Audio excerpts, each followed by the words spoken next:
Baik, Assalamualaikum warahmatullahi wabarakatuh. Bismillahirrahmanirrahim. Perkenalkan, nama saya Nadine Najwa, NIM 2404060023 dari Rombel PK4A. Di sini saya akan menjelaskan penyelesaian lembar kerja kimia organik fisik, khususnya mengenai perbedaan reaksi SN1 dan SN2.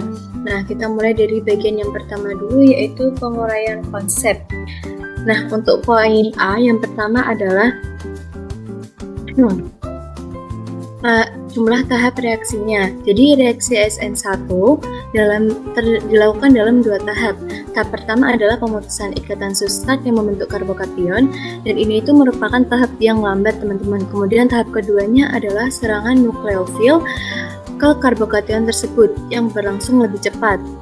Namun berbeda dengan SN1, reaksi SN2 itu berlangsung dalam satu tahap atau biasa disebut juga reaksi serentak, seperti yang terlihat pada gambar mekanismenya. Proses pemutusan ikatan gugus pergi dan pembentukan ikatan nukleofil yang baru itu terjadi secara bersamaan. Kemudian selanjutnya ada hukum laju reaksi. Pada poin B, reaksi SN1 itu merupakan reaksi orde 1, di mana laju reaksinya itu sama dengan konstanta K dikali konsentrasi substratnya. Nah, alasannya karena apa? Karena tahap penentu laju, yaitu tahap yang paling lambat tadi, itu hanya melibatkan pemutusan satu molekul substrat menjadi karbokation. Sedangkan reaksi SN2 itu adalah orde reaksi 2, dengan laju reaksi sama dengan konstanta K dikali konsentrasi substrat dan nukleofil seperti yang kita pelajari di dalam kelas kita. Hal ini dikarenakan tahap penentu lajunya itu langsung melibatkan tumbukan antara molekul substrat dan nukleofil secara bersamaan. Nah, lanjut ke yang C, yaitu mengenai jenis substrat yang paling mudah bereaksi. Jadi pada SN1, urutan kereaktifan dari yang paling mudah adalah substrat tersier, sekunder, kemudian ada primer, lalu metil. Nah, lalu alasannya karena apa? Karena SN1 itu sangat bergantung pada kestabilan karbokation. Karbokation tersier itu paling stabil karena adanya efek induktif mendorong elektron dari 3 gugus alkil di sekitarnya, serta adanya efek hiperkonjugasi. Nah, sebaliknya pada SN2 ini urutan kereaktifannya itu dibalik, yaitu dari metil, primer, sekunder, lalu tersier. Nah, itu karena apa? Karena reaksi SN2 ini sangat dipengaruhi oleh hambatan sterik. Karena nukleofilnya itu harus menyerang dari posisi belakang, maka semakin sedikit gugus berukuran besar atau gugus alil di sekitar karbon target, semakin mudah bagi nukleofil untuk masuk bereaksi. Baik, kita masuk yang keempat, yaitu yang D, itu adalah ditinjau dari kekuatan nukleofilnya. Nah, untuk reaksi SN1 ini, kekuatannya itu nukleofil tidak terlalu berpengaruh, jadi kita bisa menggunakan nukleofil lemah atau netral seperti H2O atau alkohol. Nah, jadi alasannya itu karena apa? Karena nukleofil ini baru akan menyerang sel karbokation yang sangat reaktif itu terbentuk. Sedangkan SN2 itu reaksinya membutuhkan nukleofil yang kuat, biasanya bermuatan negatif seperti ion OH- atau CN-.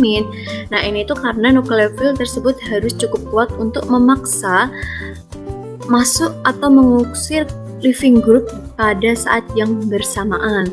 Kemudian yang kelima itu ada, terkait jenis pelarut yang mendukung.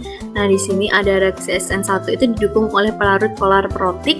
Nah, contohnya itu ada air, alkohol. Nah, alasannya itu karena apa? Karena pelarut ini dapat menstabilkan intermediate karbokation dan anion gugus pergi ikatan hidrogen sehingga mempermudah ionisasi. Namun di sisi lain, di SN2 ini lebih cocok menggunakan pelarut polar aprotik seperti aseton dan DS atau DMSO. Nah, alasannya itu karena apa? Karena pelarut ini bisa melarutkan kation, tetapi tidak membungkus atau melakukan solvasi pada nukleofil anionik. Dengan begitu, nukleofilnya itu tetap bebas dan sangat reaktif untuk menyerang substratnya. Kemudian yang nomor 6 ini adalah dibedakan dari kemungkinan terbentuknya karbokationnya. Nah, kalau jelas pada reaksi SN1 itu akan terbentuk zat antara atau intermediate berupa karbokation. Nah, ini tuh terjadi karena ikatan dengan gugus pergi putus itu total lebih dulu sebelum nukleofil masuk. Sedangkan pada SN2 itu tidak terbentuk karbokationnya karena reaksi ini langsung melewati suatu keadaan transisi di mana karbon itu mengikat 5 gugus parsial tanpa membentuk zat antara. Nah, lanjut ke teori kimia produk yang dihasilkan. Nah, kalau reaksi SN1 itu menghasilkan campuran rasemat atau terjadi rasemasi. Nah, itu karena apa? Karena karbokation yang terbentuk memiliki bentuk planar atau datar dengan hibridisasi sp2 nukleofil sp2. Jadi nukleofil itu punya peluang 50-50 atau 50-50 untuk menyerang dari sisi depan maupun belakang. Nah, akhirnya menghasilkan campuran enantiomer, yaitu produk retensi ataupun inversi. Nah, kemudian pada SN2 itu mengalami inversi konfigurasi seperti yang kita pelajari di kelas ya teman-teman.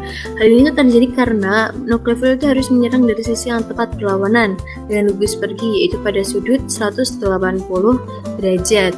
Serangan dari belakang ini disebabkan oleh adanya tolakan elektron dari gugus pergi dan hambatan starik, sehingga hasil akhir itu bentuk molekulnya itu berbalik ibarat payung yang tertiup angin.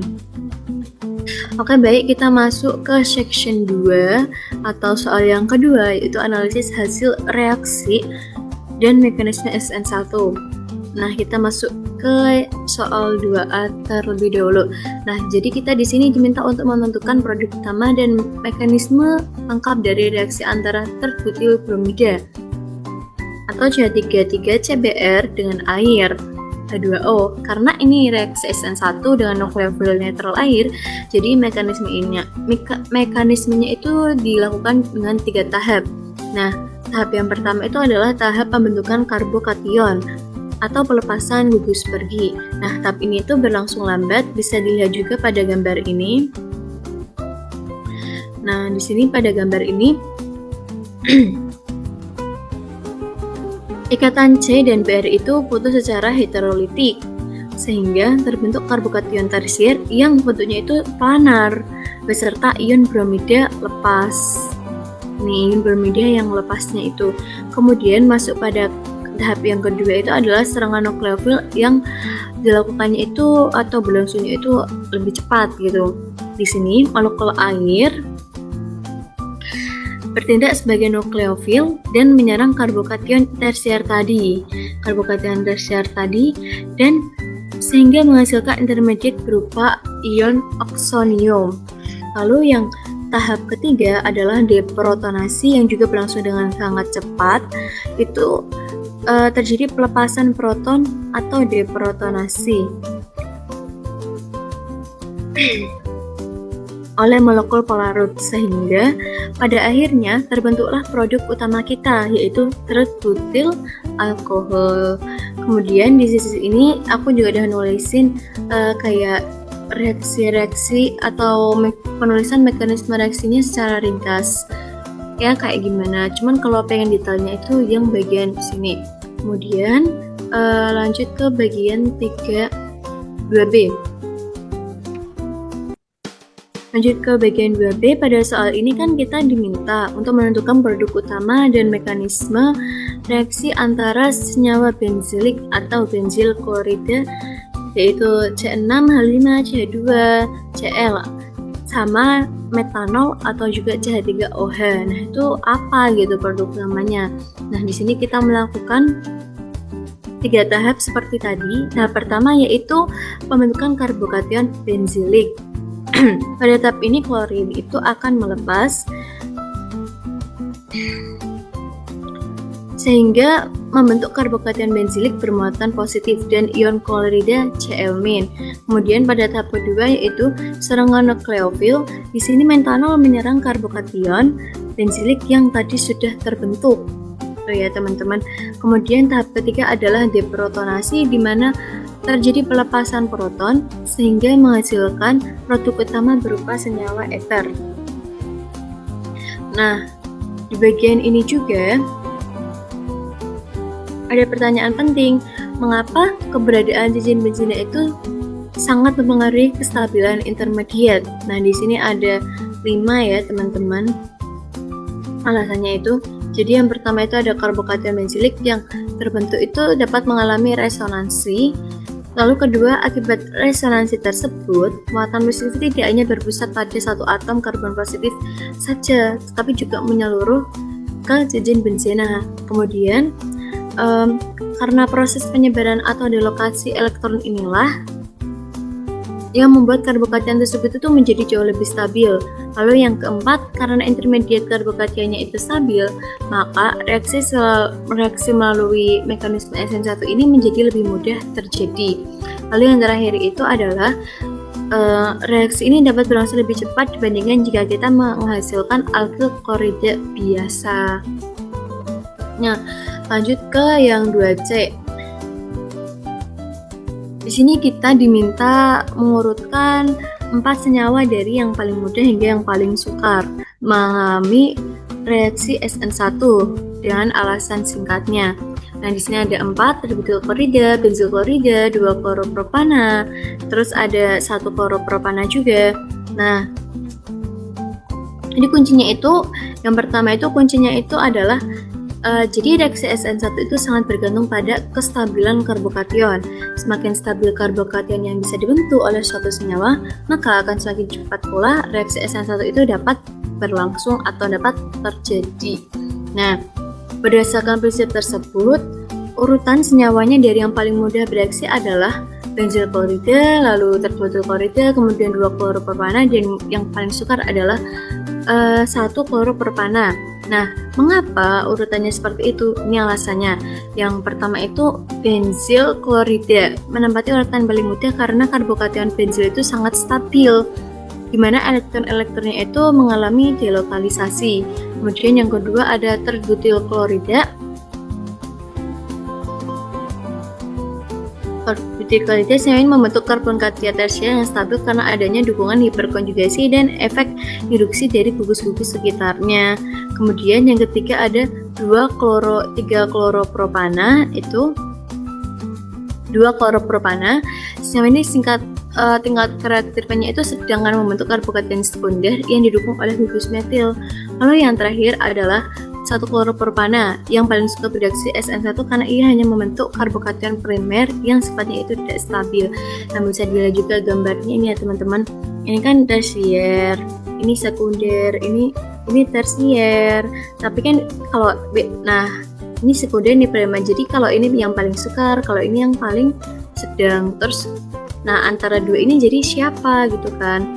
Nah, kalau ini kan tersier, tapi kayaknya 3 jadi yang paling yang paling mudah bereaksi atau paling stabil. Oke, kita lanjut ke bagian 2D. Untuk pertanyaannya itu adalah suatu senyawa kiral, 1 bromo, 1 vinyl etana direaksikan dengan etanol. Nah, pertanyaan itu tuliskan produk utamanya. Nah, di sini produk utamanya itu adalah jelas 1 etoksis, 1 vinyl etana. Nah, untuk mekanismenya itu adalah karena substrat merupakan halida sekunder benzilik yang membentuk karbokation yang sangat stabil melalui resonansi benzena dan etanol adalah larut polar protik dan nukleofil lemah sehingga memiliki ionisasi. Nah, lalu bagaimana secara kimia produk ini bisa terbentuk? Mari kita lihat mekanismenya dulu. Pada tahap yang A itu kan terjadi pembentukan karbokation di mana ion bromida itu melepas hingga meninggalkan struktur utamanya. Kemudian lanjut pada tahap kedua yaitu yang B, serangan nukleofil etanol. Karena karbokation yang terbentuk tadi memiliki struktur panel, etanol bisa melihat 2 hal, bisa menyerang dari arah depan yang akan menghasilkan bentuk retensi atau menyerang dari arah belakang yang akan menghasilkan bentuk inversi. Lalu yang tahap ketiga ini adalah terjadi deprotonasi atau pelepasan ion H+ ya teman-teman. Nanti hasil akhirnya itu terbentuk 2 jenis produk, yaitu produk konfigurasi R dari retensi dan konfigurasi S dari inversi. Nah, lalu Untuk pertanyaan yang keempat, apakah produknya itu cenderung tunggal atau campuran, gitu kan?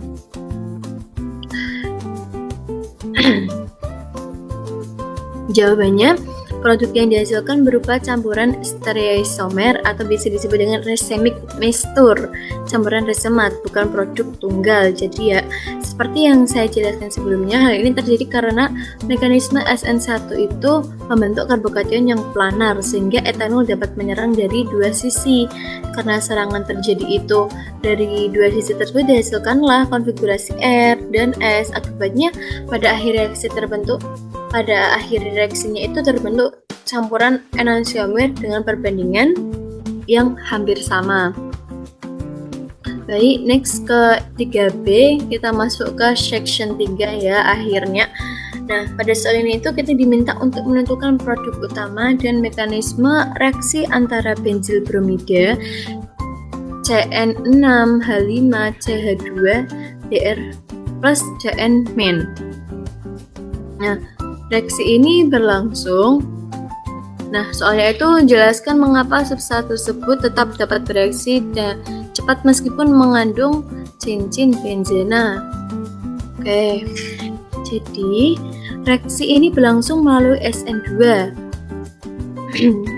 Nah, ada 3 alasannya nih. Yaitu pertama, benzil bromida kan merupakan substrat dengan karbon primer. Kemudian, kedua, ion cyanida atau CN- itu adalah nukleofil yang kuat. CN ini adalah nukleofil yang kuat.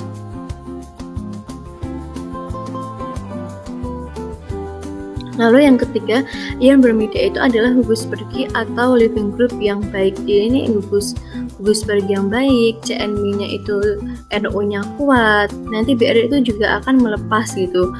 Nah,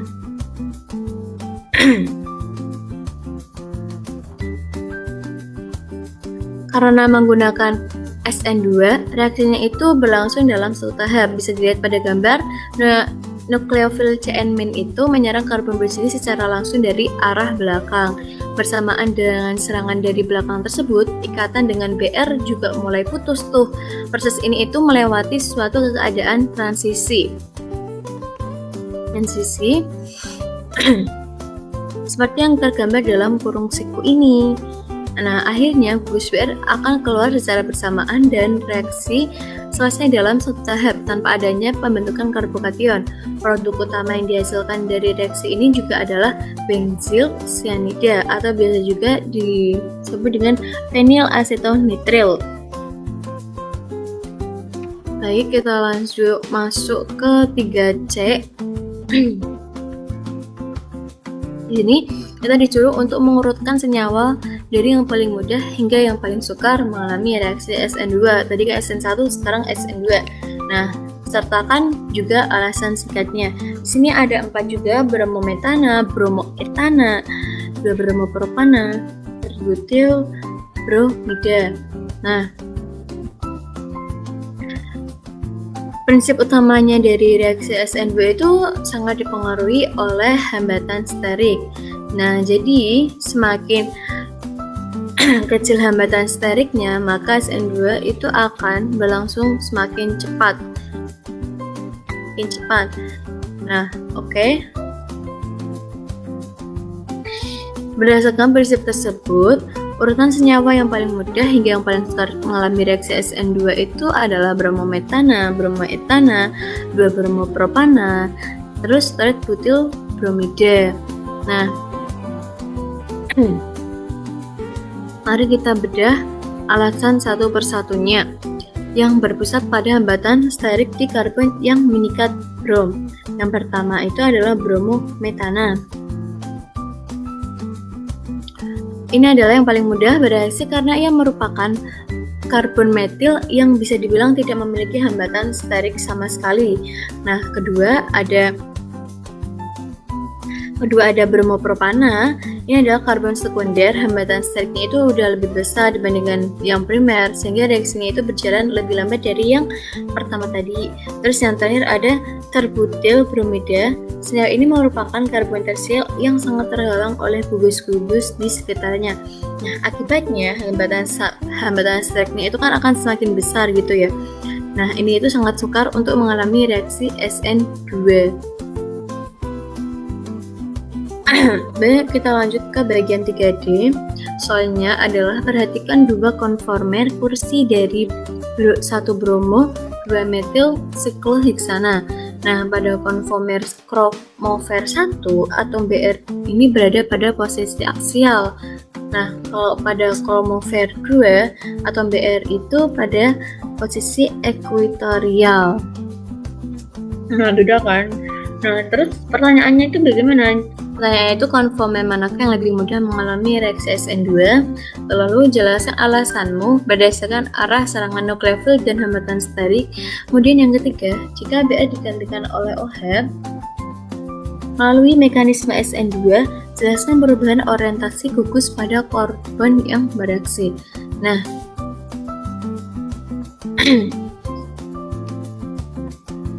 untuk pertanyaan pertama, konformer manakah yang lebih mudah mengalami reaksi SN2? Nah, jawabannya adalah konformer 1. Hal ini dikarenakan pada konformer 1 itu atom berada pada posisi aksial. Kemudian ada pertanyaan kedua adalah pada mekanisme reaksi SN2 nukleofil akan menyerang dari belakang. Nah, seperti yang saya tuliskan tadi, pada konformer 1 dengan posisi Br aksial, posisi itu lebih terhalang oleh gugus-gugus lain sehingga nukleofil itu lebih sulit menyerang. Lalu yang ketiga, jika Br diganti oleh OH melalui mekanisme SN2, maka yang terjadi adalah inversi konfigurasi. Gugus Br yang asalnya berada pada posisi aksial itu akan digantikan oleh OH yang masuk dari arah belakang. Akibat serangan dari belakang ini, orientasi gugusnya pun berubah menjadi ekuatorial. Nah, oke, kita masuk ke soal yang terakhir yaitu 3E. Senyawa R2-bromobutana direaksikan dengan ion hidroksida R, CH3, CHBr, CH2, CH3 plus OH-. Nah, pertanyaannya, tuliskan produk reaksinya, terus gambar atau jelaskan mekanisme serangan nukleofilnya, terus disuruh menjelaskan perubahan konfigurasi yang terjadi pada pusat chiral, lalu apakah produk mempertahankan konfigurasi awal atau mengalami inversi. Nah, lalu disuruh untuk menjelaskan. Yang pertama itu produk utamanya, produk reaksinya itu adalah 2-butanol, teman-teman. Jadi reaksi ini dia nanti akan masuk gitu. Nah, ini nanti dari produk utamanya kayak gini. Bisa dilihat gambarnya itu, jadi produk utamanya itu adalah 2-metanol. Kemudian pada poin kedua, penjelasannya adalah mekanisme serangan SN2 terjadi dalam satu tahap. Ion OH- mendekat dan menyerang karbon pilar secara langsung dari arah belakang. Bersamaan dengan itu, ion Br akan keluar dan terbentuk alkohol. Lalu lanjut ke bagian nomor 3. Untuk poin ketiga ini kan ditanyakan mengenai perubahan konfigurasi pada pusat chiral. Sesuai mekanisme yang tadi, telah terjadi inversi konfigurasi pada pusat chiral karena adanya serangan nukleofil dari arah belakang. Konfigurasinya berubah menjadi yang awalnya itu R menjadi S. Nah, lalu kemudian yang keempat, dan sebagai kesimpulannya itu, apakah produk itu mempertahankan konfigurasinya atau terjadi inversi gitu kan. Nah, jadi jawabannya adalah tidak. Produk sama sekali tidak mempertahankan konfigurasi awal karena telah mengalami inversi, yaitu mengubah reaktan R2-bromobutana menjadi produk S2-butanol.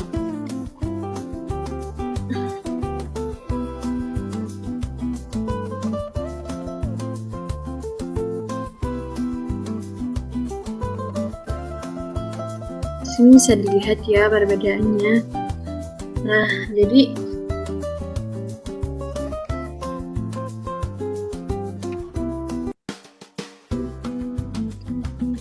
jadi itu dia keseluruhan pembahasan mengenai lembar kerja reaksi SN1 dan SN2, mulai dari uraian konsep dasar hingga analisis stereokimianya. Semoga penjelasan yang saya sampaikan tadi itu cukup jelas dan mudah dipahami buat teman-teman atau buat yang membutuhkan. Dan mohon maaf jika ada jawaban yang salah atau penjelasan yang salah. Nah, saya juga masih belajar. Sekian video pemaparan untuk tugas UTS, untuk tugas dari kimia organik fisik ini. Saya Nadine Najwa pamit undur diri. Mohon maaf lahir batin. Wassalamualaikum warahmatullahi wabarakatuh.